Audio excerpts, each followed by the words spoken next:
안녕하세요. 김상진입니다. 두 번째 노트입니다. 두 번째 노트는 자료 구조와 관련된 이야기가 아니고 C++에 대한 좀 설명을 해드리겠습니다. 이 수업은 이제 C++ 언어를 이용해서 강의를 하게 되는데 제 수업을 들으신 분들도 있을 것이고요. C++ 프로그래밍을 C++ 프로그래밍을 다른 교수님한테 들은 학생들도 있을 것입니다. 물론 일부 학생들 중에 C++를 아직 학습하지 못한 학생들도 있을 것 같긴 한데요. 그런 분들은 가급적이면 좀 C++ 언어를 이수하고 자료 구조를 수강해 주었으면 좋겠습니다. 그런데 이 C++도 제 수업을 듣지 않은 분들은 최근 C++에 도입된 여러 가지 기능들을 잘 모르고 있을 수도 있습니다. 그래서 그런 내용들을 좀 모아서 좀 설명을 드리려고 합니다. 즉, 제가 설명하고자 하는 내용은 C++ 11 이후 도입된 여러 가지 기능들, 새 기능들에 대해서 간략하게 설명을 드리려고 합니다. 이런 기능들 중에는 상당히 복잡하고 난해한 기능들도 있지만 의외로 좀 쉬운 단순한 내용도 있습니다. 그리고 이런 C++ 내용을 좀 깊게 설명드리기에는 이 수업에 맞지 않을 것 같습니다. 따라서 여러분들에게 그냥 C++11에 이러이러한 기능들이 있다. C++11 이후에 이러이러한 기능들이 도입이 됐다는 것을 좀 소개하고 여러분들과 저와 조금이라도 조금 같은 시각에서 C++ 언어를 바라보고 그 C++ 언어를 가지고 수업에 사용할 수 있게끔 해보려고 하겠습니다. 그래서 C++와 관련해서 앞부분은 이제 객체 지원과 좀 관련이 없는 그런 추가된 기능들을 좀 설명드리고 뒷부분에 객체 지향과 관련된 요소들을 설명드리겠습니다. 그리고 좀 더 복잡하거나 추가적인 얘기들로 마무리 해보고자 합니다. 그러면 본격적으로 C++11 이후 소개된 각 기능들을 설명드리기 전에 C++11 모든 C++에 대해서 좀 설명을 해드리겠습니다. C++는 1983년도에 개발된 객체 지향 프로그램을 지원하도록 C를 확장한 고급 프로그래밍 언어입니다. 따라서 이것이 C++ 언어라고 하면 C는 이 안에 포함되어 있습니다. 따라서 모든 C 코드는 C++ 컴파일러로 컴파일해서 동작시킬 수 있어야 됩니다. 그런 제약들을 또 가지고 있는 것이 또 C++의 특징입니다. 예전에 그 80년대 초까지만 하더라도 이 언어들의 표준에 대해서는 별로 중요하게 여기지 않았습니다. 이것은 아직까지 그때까지만 하더라도 이 소프트웨어 산업이 많이 성숙해 있지 못했기 때문입니다. 하지만 점점 이제 언어들을 여러 기업에서 컴파일 만들어서 사용하다 보니까 개발자들 입장에서는 매우 불편해졌습니다. 왜냐하면 각 컴파일러 회사들마다 그 C++의 원래 표준에 없던 또는 원래 그 C++ 언어를 만든 버전 스트랍스가 도입했던 기능들이 아닌 다른 기능들이 마구마구 들어오기 시작했습니다. 그래서 이 컴파일러 썼을 때 또 이 컴파일러 썼을 때 그 C++가 제공하는 기능들이 달라졌습니다. 그것은 개발자 입장에서는 매우 불편하고요. 또 개발된 코드들을 이식하는 데 있어서도 호환 측면에서 문제가 됐습니다. 그래서 1998년도에 처음으로 C++ 표준이 제정되었고 2003년도에 두 번째 버전이 제정되었고 이것을 C++ 03 버전이라고 합니다. 주로 지금도 C++ 03 버전을 많이 사용하고 있습니다. 여러분들이 C++ 수업을 들었을 때 어떤 버전을 배웠는지 한번 생각해 보시기 바랍니다. 교수님에 따라서는 아직도 C++ 03 위주로 강의하신 분들도 계실 겁니다. 그런데 지금은 C++ 언어뿐만 아니라 많은 프로그래밍 언어들이 빠르게 변화하고 있습니다. 이것은 빠른 IT 환경의 변화와 맞물려 있습니다. 이 빠른 IT 환경의 변화들 때문에 개발자들의 요구에 그 언어가 부응하지 못하면 언어들이 도태가 될 수밖에 없고요. 또 개발했던 응용들이 바뀌고 있습니다. C++ 언어는 초기에는 윈도우 응용을 개발하기 위해서 주로 사용이 되었습니다. 하지만 오늘날 와서는 윈도우 응용도 개발해야 되겠지만 많은 것은 윈도우 응용보다는 모바일 응용, 웹 응용이 더 많이 개발되고 있습니다. 그런데 이런 웹 응용이나 모바일 응용에서 C++ 언어가 직접적으로 많이 사용되고 있지 않습니다. 그래서 C++가 점점 시장에서 위축되는 측면도 없지 않아 있습니다. 물론 지금도 브라우저라든지 아주 성능이 필요한 그런 소프트웨어들은 여전히 C++ 언어로 개발되고 있고 서버 쪽에서도 많이 그 성능이 복잡하게 요구되는 그 서버 뒷단에서 아마 돌아가는 소프트웨어들은 또 C++로 많이 개발될 수 있습니다. 그래서 여전히 C++ 언어는 중요한 언어입니다. C++ 언어도 다른 언어도 마찬가지로 이런 변화에 부응하기 위해서 2011년부터 6년 주기로 C++ 표준을 갱신하기로 했습니다. 그리고 중간에 보완 버전을 발표하기로 하였습니다. 따라서 발표 주기가 3년 주기라고 생각할 수 있는데 크게는 6년이고요. 그 6년과 6년 사이에 그 발표된 버전의 보완 버전을 내놓는다. 이렇게 이해하시면 되겠습니다. 그래서 이런 흐름에서 처음 그 표준이 발표된 게 2011년에 발표된 C++ 11이고요. 이것을 3년 뒤에 보완된 C++ 14 버전이 나왔고 2017년도에 C++ 17이 발표됐습니다. 이것이 현재 가장 최신 버전이고요.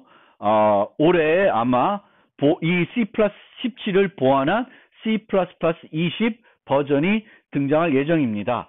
초기 비주얼 스튜디오에서는 이런 표준들을 잘 따르지 않았습니다. 독자적인 요소들이 비주얼 스튜디오에 많이 있었고요. 하지만 최근에는 다 C++ 비주얼 스튜디오에서도 표준들을 따르고 있습니다.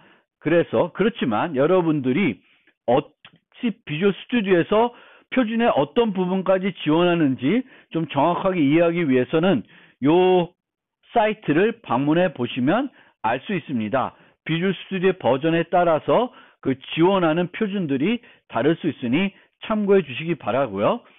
이 수업은 교과목 소개 때 말씀드린 것처럼 비주얼 스튜디오를 사용하지 않고 이클립스를 사용하려고 합니다.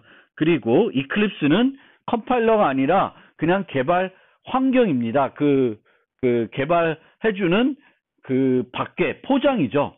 그리고 컴파일러는 이클립스 이 수업에서는 이제 GNU를 사용하게 됩니다.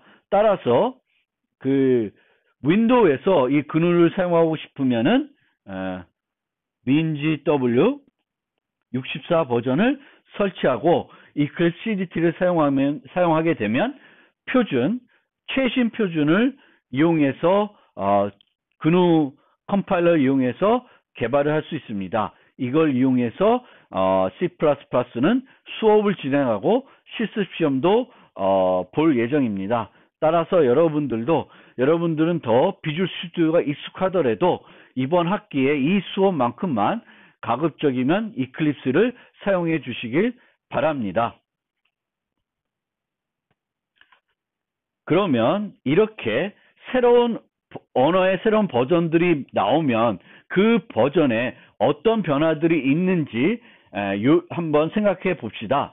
그렇게 새 버전이 나오게 되면 첫 번째는 기존 언어에 어떤 문제점들이 있어서 그것을 개선하는 어떤 요소들이 도입될 수 있습니다. 즉, 기존에는 그 기능을 하는 문법이 있었는데 이 문법이 약간 문제가 있기 때문에 그것을 해주는 새로운 문법이 나오는 것입니다. 즉, 원래도 있던 기능인데 그 기능을 하는 새로운 문법이 나오는 거예요. 그 다음에 기존에는 아예 없었던 기능이 들어올 수가 있습니다. 완전히 새로운 문법이 되겠습니다. 그리고 이렇게 언어의 변화를 줄 뿐만 아니라 라이브러리를 개선하는 노력도 많이 하고 있습니다. 그래서 이 표준 라이브러리가 점점점 커지고 풍부해지는 그런 측면이 있습니다. 그리고 이런 기능들과 개선이 되는 또 하나 중요한 우리가 또 살펴봐야 될 것은 언어만 변하는 것이 아니라 이 시대가 흐름에 따라서 모두 변환하면은 컴파일러 기술, 링커 기술도 발달이 됩니다. 더 최적화를 잘해주고요. 더 우수한 코드들을 만들어줄 수가 있습니다. 따라서 여러분들이 스스로 프로그래밍을 할 때 최적화를 하려고 노력하기보다는 컴파일러가 잘 최적화해 줄 걸로 생각하고 나는 최적화보다는 오히려 가독성이나 확장 가능성, 다음에 어떤 기능을 새로 추가할 때 좀 더 쉽게 추가할 수 있도록 프로그램을 만드는 것이 훨씬 더 중요합니다. 그리고 기존 언어의 문제점을 개선하게 되면 이 기능이 있었어요. 그런데 이 기능을 바꾸는 새로운 기능을 만들게 되면 이 기능은 실제 필요가 없죠. 이걸 이용해서도 할 수 있으니까. 그런데 여기서 여러분들이 중요하게 생각해야 되는 것이 프로그래밍 언어는 호환성이 중요합니다. 즉, 예전에 만들었던 내 C 코드가 있습니다. CPP 파일이 있는데 C++11에서는 이걸 가져왔더니 컴파일이 안 돼요. 그러면 이거는 바람직하지 않습니다.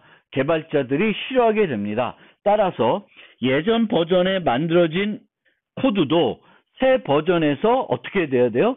컴파일되고 문제없이 실행이 돼야 됩니다. 따라서 이 문법이 문제가 있어서 새로운 문법을 도입했지만 이 문법은 그렇다고 해서 언어에서 지울 수가 없습니다.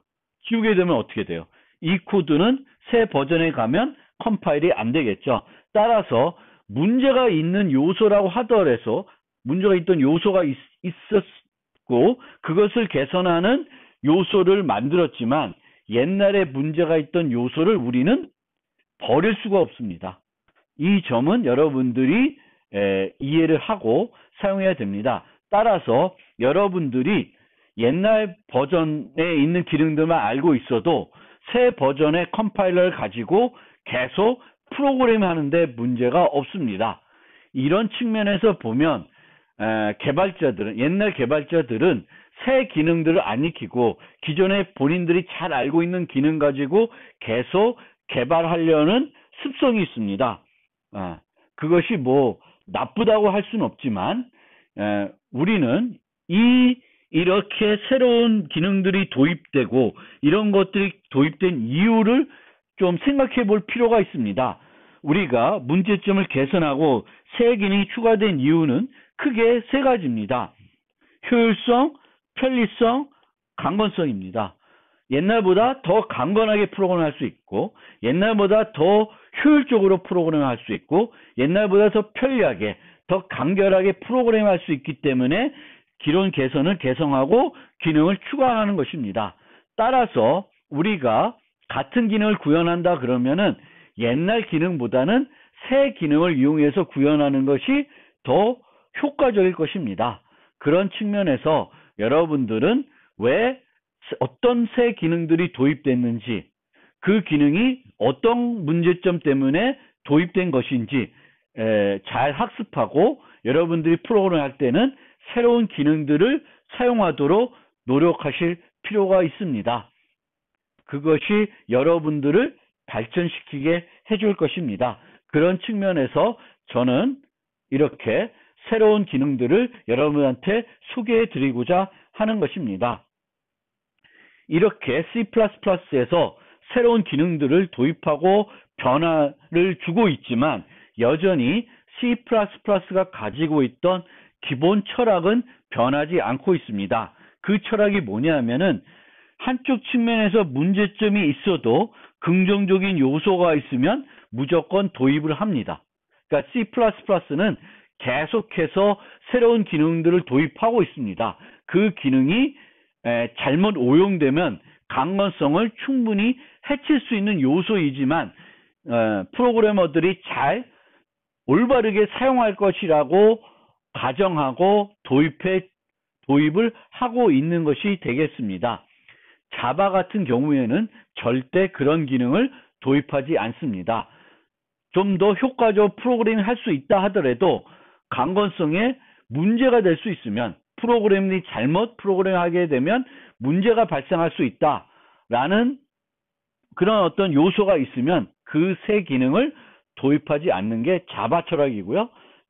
C++는 그 기능을 도입하게 됩니다.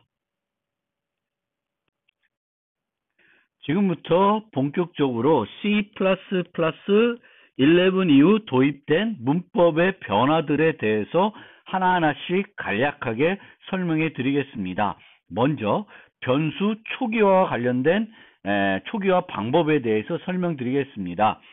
앞서 설명드린 것처럼 C++는 C를 확정한 언어입니다. 따라서 C++는 C에서 사용했던 모든 문법을 가지고 있고요. 초기 C++에 도입된 문법들을 가지고 있습니다. 이렇게 문법들을 계속 추가하다 보니까 복잡해지고 있습니다. 예전에는 C에는 없었는데 이제 C++에는 객체가 들어왔고 그럼 객체를 초기화하는 방법이 필요하게 돼서 문법이 추가된 거죠. 그러다 보니까 변수를 초기화하는 방법도 너무 많아지고 있습니다. 여러 가지 방법이 있는 거죠. 그래서 C++를 이제 초기화하기 시작했는데 그러니까 모던 C++를 표준화하는 작업에서 제일 먼저 한 것 중에 하나는 이렇게 다양한 문법들이 있던 것들을 조금은 그 프로그래머가 균일해서 한 가지 방법으로 통일해서 초기화할 수 있는 방법은 없을까 생각해서 이제 만들어낸 것이 있습니다. 그러면 그 뭘 만들었는지 어떻게 이제 균일화 시켰는지 설명드리기 전에 C++03까지 사용했던 초기화 방법에는 뭐가 있는지 한번 살펴봅시다. 처음 우리가 썼던 것들은 뭐냐면은 equal입니다. 이거는 이제 C부터 사용했던 초기화 방법입니다. 변수를 사용하면서 equal 0 이렇게 하는 거죠. 그리고 객체도 이렇게 equal을 또 쓸 수 있습니다. 즉 원시 타입을 이제 이전부터 이렇게 초기화해 왔으니까 객체 지향에서 객체를 도입했는데 객체를 도입하면서도 여전히 원시 타입과 동일하게 객체를 초기화할 수 있게끔 equal을 써서 객체를 초기화하는 방법을 도입했습니다. 그런데 요 간단한 요 문법에서도 실제는 매우 복잡한 과정이 진행이 됩니다. 요 경우에는 애플이라고 하는 것은 실제로는 C 문자열입니다.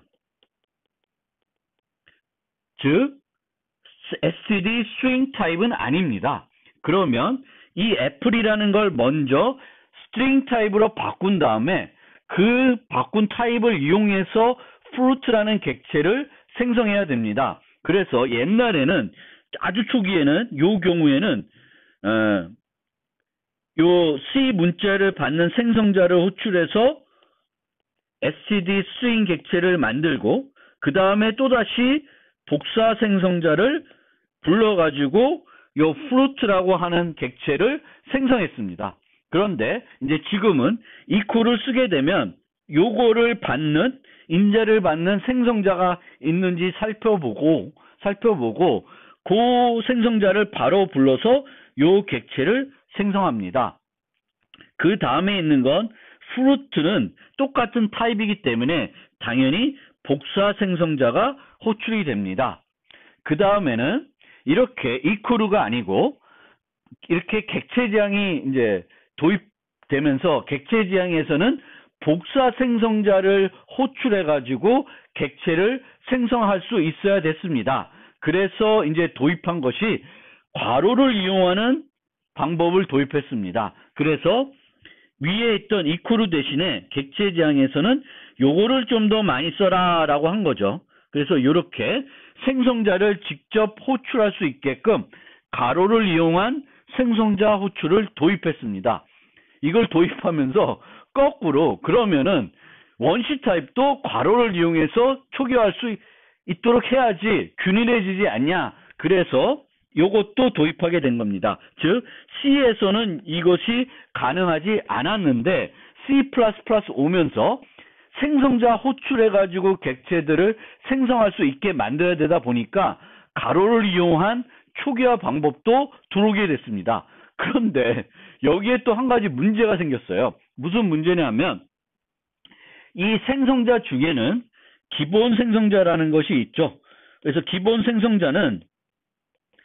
생성자는 인자를 하나도 전달하지 않고 부르는 생성자를 말합니다. 즉 매개 변수가 하나도 없는 그런 생성자이죠. 아니면 뭐 매개 변수가 하나가 있는데 아니면 여러 개가 있는데 이들이 모두 기본 인자를 갖고 있는 경우가 되겠죠. 이 경우에는 이렇게 부를 수가 없습니다.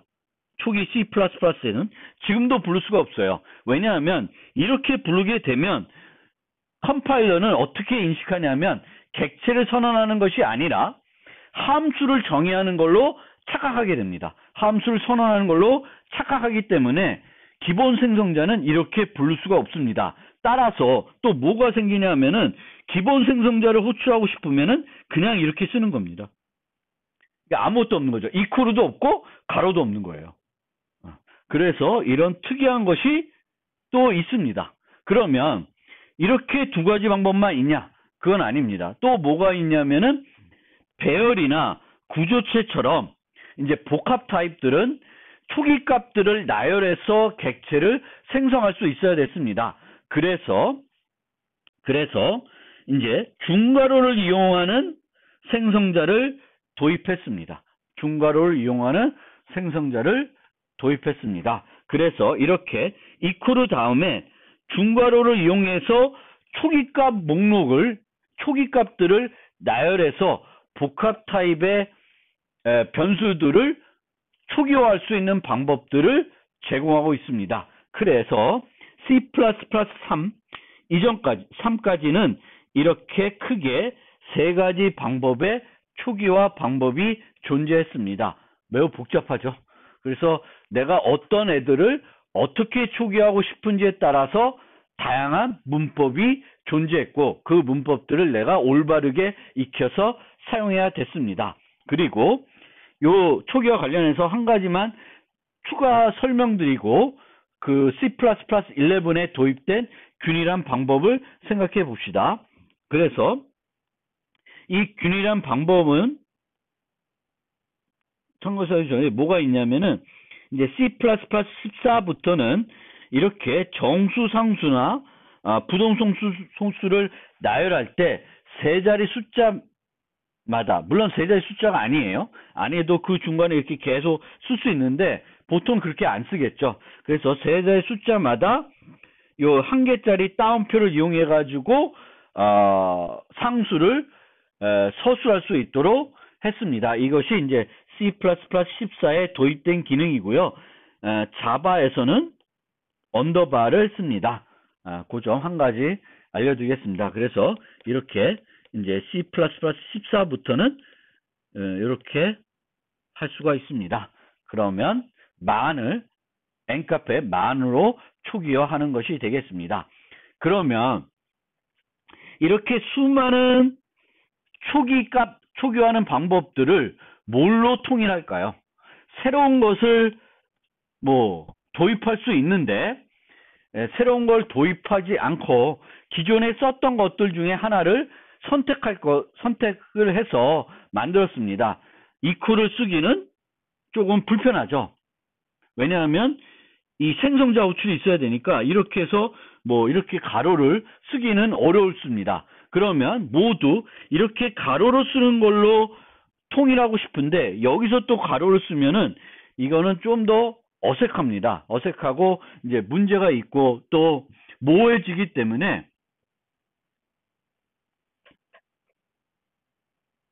특히 가로를 쓰면 이런 것들이 이제 아까 설명드린 요거처럼 이 함수 선언과 혼동되는 면이 있기 때문에 이제는 그 가로를 사용하지 않고 중괄호를 이용해서 통일하는 방법을 도입했습니다. 그래서 모두 이렇게 중괄호를 이용해서 통일해서 쓸 수 있도록 만들었습니다. 그런데 아까 서두에도 말씀드렸듯이 이렇게 통일한 방법을 제공해서 배우고 사용할 수 있도록 했지만 여전히 우리는 옛날 문법이 지워진 것은 아니기 때문에 계속해서 옛날 문법을 이용해서 선언할 수 있습니다. 하지만 여러분들은 C++를 배운 지 얼마 안 되셨다 그러면은 이 새 문법을 사용해 가지고 초기화하는 방법을 익히면 좋을 것 같습니다. 저는 아주 오래전부터 옛날 방법들을 많이 써왔기 때문에 지금도 은연중에 C++ 프로그램을 하더라도 옛날 방법을 많이 사용을 합니다. 그런데 계속 이제 새 방법을 쓰도록 저는 이제 강의를 해야 되겠고 여러분들도 이렇게 중괄호를 쓰게끔 유도하고 싶어서 계속 중괄호 쓰려고 하는데 진짜 여기에 쓰인 것처럼 옛날 습관은 버리기 되게 어렵습니다. 그러니까 여러분들은 아직 습관이 굳혀져 있지 않다 그러면 조금 새로운 방법을 써서 늘 통일된 방법을 써주시면 좋을 것 같습니다. 그런데 여기서 한 가지 좀 고백해야 되는 게 있습니다. 그 고백이 뭐냐면은 이 C++ 11에 처음으로 이 중괄호를 이용해서 통일하겠다 선언하고 표준에 도입했지만 문제점이 많았습니다. 통일이 안 되는 거예요. 여러 가지 아직까지 통일 안 되고 오류도 많았고 그렇습니다. 그러니까 표준이라고 해서 오류가 없지 않습니다. 우리가 프로그램을 개발하더라도 아무리 훌륭한 프로그래머도 오류를 프로그램 안에 만들어낼 수가 있습니다. 따라서 훌륭한 개발자들, 아주 유명한 학자들 이런 사람들이 모여서 표준화 작업을 했지만 그 표준화 작업에는 여전히 새로운 것들이기 때문에 미처 생각하지 못하는 요소들이 포함될 수밖에 없습니다. 그래서 초기에는 이것들의 문제가 많았는데 지금 C++ 17이 오면서는 많은 것들이 다 해소가 됐습니다. 그래서 중괄호를 쓰면 큰 오류 없이 사용할 수 있습니다. 그런데 여전히 안 되는 요소가 딱 하나 남아 있습니다. 그게 뭐냐면은 std initializer list라는 것 때문에 그렇습니다. 그래서 우리가 복합 타입의 클래스들을 만들면서 복합 타입의 클래스들의 그 저장될 요소들의 초기 값들을 나열해서 객체를 초기화하고 싶은 거예요. 그러니까 마치 요 앞에서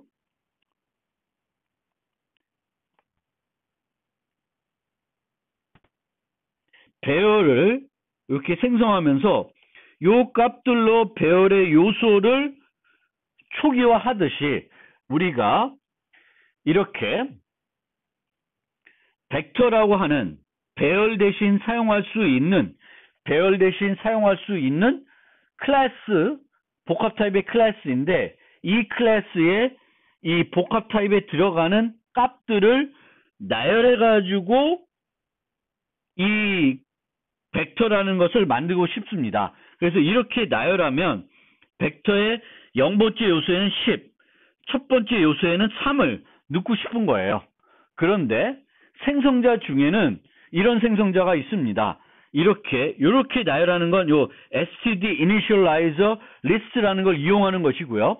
생성자 중에는 정수를 2개 받는 생성자도 있습니다. 정확하게는 정수 2개는 아닌데 어쨌든 이렇게 정수 2개를 나열할 수 있습니다. 이거는 뭐냐 하면은 용량이 10인 벡터를 만들고 모든 요소를 3으로 초기화하라는 거예요. 그러면 이렇게 나열하는 것과 이렇게 나열하는 것이 혼란스럽습니다. 즉 중괄호로 쓰게 되면 요처럼 중괄호를 쓰게 되면 이것은 용량이 10인 그리고 모든 요소를 3으로 초기화하라는 것이 아니라 이 벡터의 첫 번째 요소는 10, 두 번째 요소는 3으로 초기화하라는 것입니다.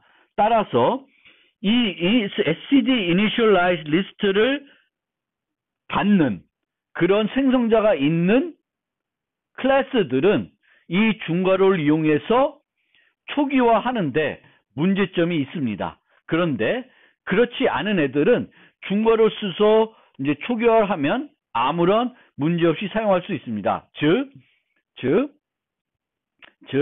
이제 C++ 17이 오면서는 요 딱 한 가지를 제외하고는 다 깨끗이 말끔하게 중괄호를 이용해서 초기화할 수가 있다. 그 점이고요. C++ 17 이전에서는 이렇게 중괄호를 이용해서 초기화했을 때 약간 또 컴파일러마다 또 버전마다 내 생각했던 거하고는 잘 동작하지 않는 경우도 종종 있습니다. 그 경우에는 예전 방식이라는 것은 중괄호 대신에 가로를 이용하는 것을 사용하시면 그것이 명확하게 이제 잘 프로그램 하실 수 있고요. 가급적 여러분들은 이제 C++ 17을 쓰고 우리가 이제 자료구조 수업에서도 요걸 배울 테니까 이제 요 std initialize list라는 것을 활용하는 생성자에서 활용하는 그런 클래스가 아니면 자료구조 같은 클래스가 아니면은 이제 중괄호를 써서 항상 통일되게 모든 경우를 원시 타입, 배열, 객체를 다 중괄호를 이용해서 내가 원하는 내 생각하는 대로 초기화할 수 있다라는 것을 잘 이해하고 이제 사용해 보시면 좋을 것 같습니다. 이 중괄호를 이용한 균일화된 변수 초기화 방법은 한 가지 장점이 있습니다. 그 장점이 뭐냐면은 타입 검사를 더 엄격하게 해줘서 강건성이 향상시킬 수 있습니다. 즉, 요 경우에 n1 equal 2.5 하면 이거는 에러가 아니라 워닝을 주게 됩니다. 즉, 부동소수를 정수에 대입하니까 0.5가 정보 손실이 일어나서 2라는 값이 n1에 대입이 됩니다. 두 번째는 아무런 문제가 없고요. 근데 세 번째처럼 정수 변수에 이 중괄호를 이용해서 부동소수 값을 이용해 가지고 초기화하려고 그러면 에러를 줍니다. 즉 타입 검사를 더 엄격하게 해줍니다. 그런데 이 엄격하게 해주는 것은 강건성을 높이게 해주는 요소이지만 어떨 경우에는 이 강건성이 너무 높아진 측면이 있어서 불편하게 느낄 수도 있습니다. 그럴 때는 그냥 중괄호를 포기하고 옛날 방식으로 되돌아가는 것도 한 가지 방법입니다.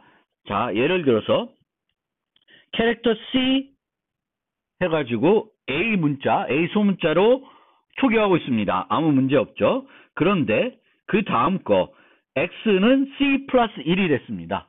그러면 C 플러스 1은 표현식이죠. 표현식이면 그것을 평가해서 최종 결과값을 가지고 X를 초기화해야 됩니다. 그러면 1은 정수이고 C는 캐릭터이니까 C 플러스 1의 결과는 얘는 캐릭터, 얘는 int이면 결과는 무슨 타입이 돼요? int 타입이 되겠죠. 따라서 int 타입을 이용해서는 캐릭터 타입을 초기화할 수 없습니다. 그래서 이것은 에러입니다. C++ 17, 14에서는 에러를 줘요. 따라서 이 경우에는 우리가 명확하게 이게 A고 C 플러스 1 했으니까 얘는 B죠. 그게 별로 문제가 안 되는데 이게 귀찮다. 에러를 주기 때문에 귀찮으면 그냥 이렇게 쓰면은 이제 아무런 문제 없이 에러를 안 주고 사용할 수 있습니다. 요 지점도 여러분들이 생각해 주시면 되겠습니다. 자, 요약을 하면 C++ 11부터는 다양한 그 지금까지 왔던 변수를 초기화하는 방법을 그 변수가 뭐 포인터든지 원시 타입인지 객체인지 배열인지 구조체든지 상관없이 하나의 문법, 통일된 문법 갖고 초기화할 수 있는 문법을 도입했는데 그것이 뭐다? 중괄호이다. 그런데 이 중괄호도 두 가지 측면에서 문제가 될 때가 있다. 한 가지는 std initializer list이고 또 하나는 여기서 나온 그 엄격해진 것 때문에 좀 귀찮아지는 면이 있다라는 것이고요. 추가적으로 한 두 가지 더 소개한 거는 정수 또는 부동수 수를 나열할 때 세 자리 숫자마다 우리가 쉼표를 써서 긴 숫자를 좀 읽기 쉽게 만들 수가 있고 또 포인터 변수를 초기화할 때 널이라는 걸 안 쓰고 널 ptr이라는 것을 도입했습니다. 이거는 이제 키워드이고요. 이 널 ptr을 사용해 가지고 포인터가 아무런 것도 가리키고 있지 않다라는 것을 나타낼 수 있습니다. 그래서 C++ 11부터는 라이브러리에 있는 매크로로 선언된 널 상수 대신에 널 그 키워드로 도입된 널 ptr을 사용해 주시길 바랍니다. 그 다음은 변수를 선언할 때 사용할 수 있는 그 키워드들, 추가된 기능들을 좀 소개하겠습니다. 처음에 오토를 좀 소개하고 싶습니다. 변수를 선언하거나 함수의 반환 타입을 정의 또는 선언할 때 실제 타입 대신에 오토를 사용할 수 있습니다. 오토를 사용하면 변수의 경우에는 초기 값으로부터 함수 반환 타입은 리턴 문으로부터 어떤 타입인지 유추하게 됩니다. 그래서 오토 n equal 1 요건 이제 옛날 방법으로 쓴 거고 요게 이제 C++ 17 이전에 C++ 11 이후에 그 방금 전에 소개됐던 그 균이라든 초기화 방법으로 초기화하는 방법입니다. 그러면 요 상수 값은 정수이기 때문에 이 n은 int로 해석이 됩니다.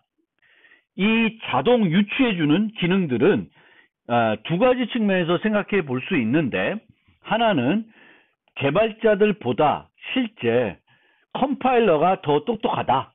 이 점을 우리가 한번 생각해 볼 필요가 있습니다. 인간들은 실수를 할 수가 있고요.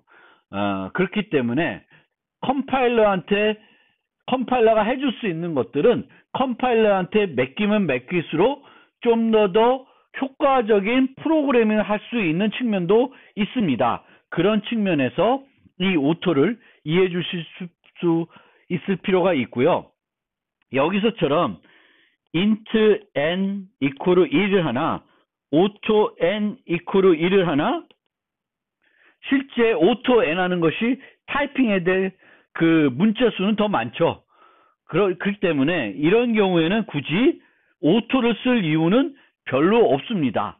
물론 이 n이 향후에 int가 아니라 다른 타입으로도 변할 수 있다라고 생각이 되면 int 대신에 오토를 쓰는 것도 편합니다. 그러면 나중에 이거를 바꾸는 것이 아니라 여기 있는 초기값만 바꾸면은 이 n의 타입은 저절로 바뀌게 됩니다.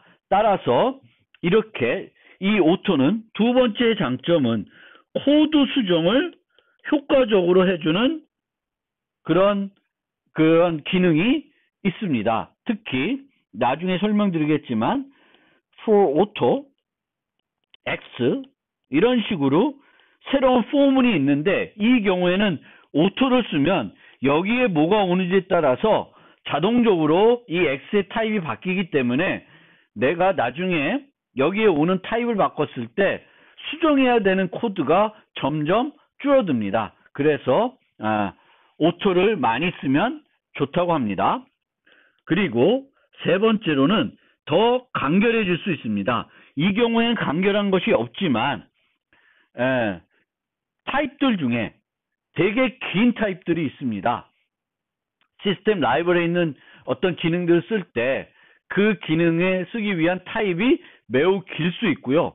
또는 프로그래머가 정확하게 이해를 못하고 있을 수도 있습니다. 그렇기 때문에 그때에는 오토를 쓰면 틀리지 않을 것이고 이 초기값에 의해서 올바르게 해석할 것이고 긴 막 12문자 뭐 13문자 되는 것보다 오토를 씀으로 해서 더 간결하게 프로그래밍 할 수 있습니다. C++ C자까지 한 가지 주의할 점은 요렇게 썼을 경우에는 요거를 정수로 해석하지 않았습니다. 그런데 이 문제점은 C++ 17이 되면서 고쳤습니다. 요거는 뭘로 해석해요? C++ 17부터는 인트로, C++ 17 이전에는 이렇게 하게 되면 인트로 해석하지 않고 initialize list 1, 그러니까 요소가 하나만 갖고 있는 리스트가 됩니다. 리스트 타입이 되는데 17에서는 요것을 인트로하고 똑같은 효과를 얻고 싶으면은 17에서는 이렇게 사용을 해야 됩니다. 따라서 이제 17에서는 오토를 사용해도 크게 오토와 이 중괄호를 같이 사용해도 크게 문제가 될 요소는 없었습니다. 그래서 17 이전에는 제가 강의할 때는 가급적 오토 쓸 때는 새 초기화 문법을 쓰지 않고 이코르 문법을 써라 라고 했었는데 지금은 이제 오토를 쓰더라도 C++ 17에서는 새 표준화 기법을 써도 문제가 되는 경우가 없습니다. 그리고 오토를 쓸 때는 절대 참조 타입으로 유추하지 않고 상수 타입으로 유추하지 않기 때문에 내가 참조 타입으로 유추하고 싶고 또 상수 타입으로 유추하고 싶으면은 컨스트 참조를 같이 써줘야 됩니다. 그래서 만약 여기서 오토 뭐 k 이퀄 n 하게 되면 요 k는 정수 타입이 되는 거죠. 그리고 이 n을 그냥 n의 값을 가지고 와서 k를 초기화하는 형태가 됩니다. 그런데 이렇게 참조 타입으로 쓰게 되면 이제 r은 이 n의 다른 이름이 되겠죠. 참조 변수가 되겠습니다.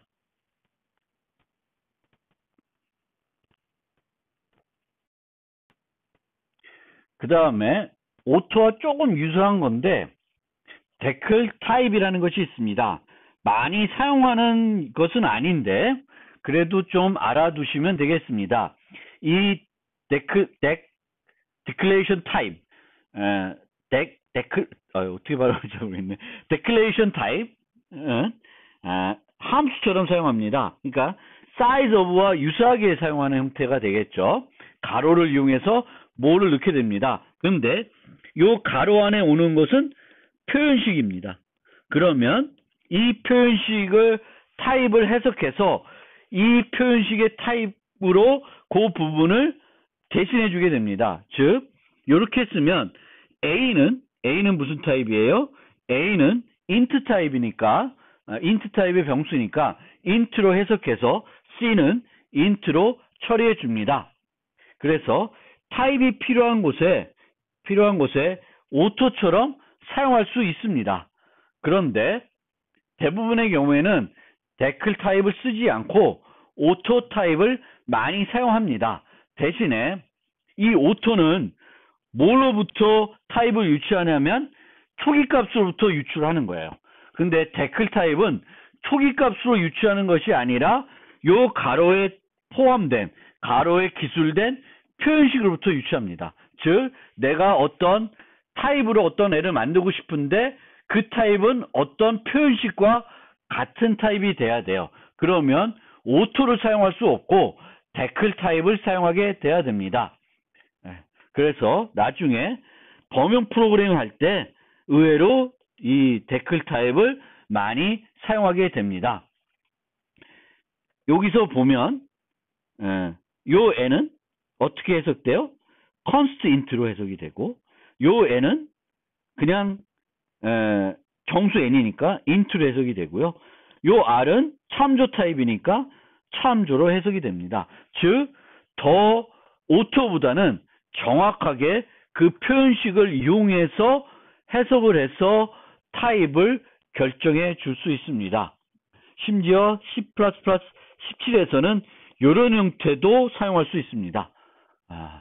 너무 복잡해서 설명은 안 드리겠습니다. 그런데 이런 것도 있다라고 알아두시면 좋겠고요. 요 데클 타입은 가로 안에 뭐가 온다? 표현식이 온다. 그리고 이 표현식과 정확하게 일치하는 타입으로 대신해 준다. 오토는 어떻게 해준다? 초기값을 가지고 해석을 해준다. 근데 초기값 가지고 해석하기 때문에 const나 참조로는 절대 자동적으로 해석해 주지 않는다. 이 점 꼭 기억해 두시길 바랍니다. 그 다음에 const expr이라는 것이 또 도입이 되어 있습니다. C+03까지는 상수를 정의하고자 하면 const 키워드를 썼습니다. 이렇게 const int n1 10 하면은 n1 변수는 정수 타입이고 10으로 초기화되며 절대 그 이후로는 바뀔 수가 없습니다. 똑같이 C++11부터는 같은 용도로 const 대신에 const expr를 사용할 수 있습니다. 그런데 이렇게 사용하게 되면 두 개의 차이는 별로 없습니다. 그런데 요 옆에 있는 예제를 보면 어떤 차이가 있냐면 const는 요 n을 이용해서 초기화해 가지고 n1 값이 요 당시에 어떤 n 값을 가지고 있냐에 따라서 요 n1의 초기 값이 결정이 되고 그 초기화된 이후로 n1은 변하지 않습니다. 그런데 const expr은 이렇게 사용하게 되면 에러를 주게 됩니다. 왜냐하면 이 n을 이용해서 초기화하고 있는데 이 n은 변수예요. 따라서 이 변수는 이 코드에 따라서 어떤 값이 될지 해석도 할 수 있지만 해석을 못할 수가 있습니다. 예를 들면 사용자로부터 입력받아서 바꾼다든지 하면은 사용자가 뭘 입력할지 모르죠. 따라서 n이 어떤 값이 될지 모르기 때문에 const expr를 사용해서는 초기화할 수 없습니다. 따라서 const expr은 뭘 얘기하냐면은 해당 표현식은 컴파일 시간에 평가할 수 있다는 것을 말합니다. 따라서 변수를 초기화할 때 const expr를 쓰면 그 초기 값은 언제 결정할 수 있다? 컴파일 할 때 결정할 수 있다. 그리고 이 값은 고정이 된다. 이 변수는 const와 동일하게 고정이 된다. 그런데 이 const expr은 어디에도 쓸 수 있냐면은 함수의 반환값을 수식할 때도 쓸 수 있습니다. 그러면 이 함수 자체가 컴파일 시간에 평가할 수 있다는 것입니다. 따라서 이런 걸 쓸 수 있습니다. 그러면은 팩토리얼 10 하면 이거는 함수 호출이죠. 그러면 옛날에는 이런 함수 호출은 언제 실행이 돼요?